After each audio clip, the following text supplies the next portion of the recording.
कर्नाटक चुनाव के बाद से कांग्रेस ने जातीय जनगणना के मुद्दे को बड़ा सियासी हथियार बना लिया है।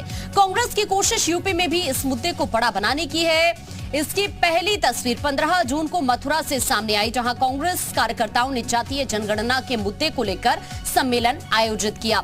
18 जून को कानपुर में ऐसा ही आयोजन होने वाला है। आने वाले दिनों में कांग्रेस इसी तरह के कार्यक्रम पूरे प्रदेश में चलाएगी, क्योंकि राहुल और प्रियंका गांधी ने इस मुद्दे पर बढ़ने का सीधा इशारा कर दिया है। लेकिन उससे पहले अब हम आपको ये समझाने की कोशिश करते हैं कि कांग्रेस के सम्मेलन में आखिरकार किन प्रस्तावों पर मुहर लग सकती है। तो आपको यह समझने की जरूरत है, लोकतंत्र को मजबूत करने के लिए जातीय जनगणना जरूरी है और आरक्षण की 50% की सीमा को तत्काल हटाया जाए। तो ये ऐसे प्रस्ताव है जिन पर मुहर। इसके अलावा आबादी के अनुपात को लेकर अगर देखा जाए तो इसमें ओबीसी को आरक्षण दिया जाए, अति पिछड़े समाज की हिस्सेदारी सुनिश्चित की जाए। कांग्रेस जातीय जनगणना पर बड़ी लड़ाई लड़ने के लिए तैयार है और इसीलिए अलग अलग जगहों पर सम्मेलन के आयोजन की तैयारी कांग्रेस की तरफ से की गई है। इसी को लेकर एक रिपोर्ट आपको देखनी चाहिए।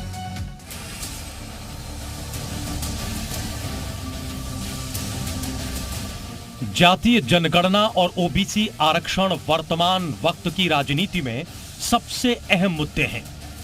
इन्हीं मुद्दों को अब उत्तर प्रदेश कांग्रेस कमेटी ने समूचे प्रदेश में मंडलवार जातीय जनगणना कराओ और आरक्षण बढ़ाओ को लेकर एक बड़े आंदोलन का रूप देने की तैयारी की है। इसके पीछे का कारण स्पष्ट है। कांग्रेस बीजेपी को पूरे प्रदेश में जातीय जनगणना और आरक्षण के मुद्दे पर घेरकर उसे आगामी लोकसभा चुनाव में शिकस्त देना चाहती है। दरअसल कांग्रेस की मंशा ओबीसी वोटर्स को अपने पाले में जोड़ने की है, जो इस वक्त ज्यादातर बीजेपी और सपा से जुड़े हैं। जिस तरह बीजेपी ने गैर यादव ओबीसी वोटर्स को अपने पाले में किया है, उससे कांग्रेस को भी अपने लिए एक अवसर दिख रहा है।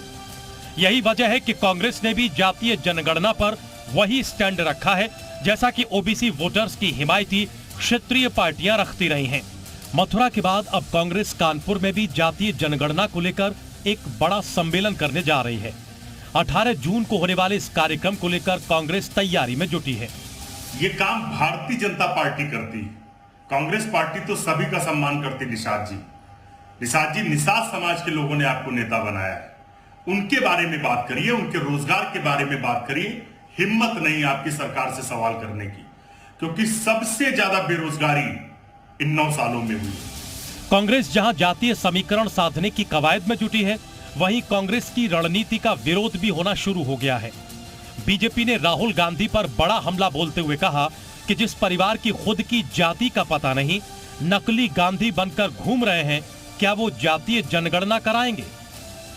गांधी जो सरनेम लगा करके पूरे गांधी परिवार ने अपने साथ जोड़ा, उनकी जाति क्या थी? जो आदमी खुद पूरे प्रदेश में, पूरे देश में अपनी जाति नहीं बता सकता, वो कैसे जाति को जोड़ेगा? मैं नहीं समझ सकता कि नकली नेहरू, नकली गांधी, नकली वाड्रा के बहाने यहां पर कोई जातियां उनसे जुड़ने वाली हैं। वहीं सपा भी यूपी में जातीय जनगणना कराने का झंडा बुलंद कर रही है। कांग्रेस के इस कदम से सपा बौखलाई हुई है। सपा ने भी इसको लेकर कांग्रेस पर निशाना साधा है। कांग्रेस वही पार्टी जिसने जाति जनगणना कराया और देश के सामने जाति जनगणना नहीं रखी, ना सदन के पटल पर रखी। तो आज उनकी जो दुर्दशा हुई है वो देख रहे हैं।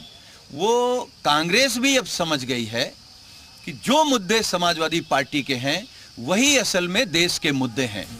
एक समय में ओबीसी और दलित वोटर्स के सहारे ही कांग्रेस ने पूरे देश पर राज किया और इन्हीं वोटर्स को खो देने की वजह से आज कांग्रेस अपने बुरे दौर से गुजर रही है, क्योंकि बीजेपी ने इन सभी वोटर्स को एक मुश्त कर हिंदुत्व की जंजीरों में बांध दिया है।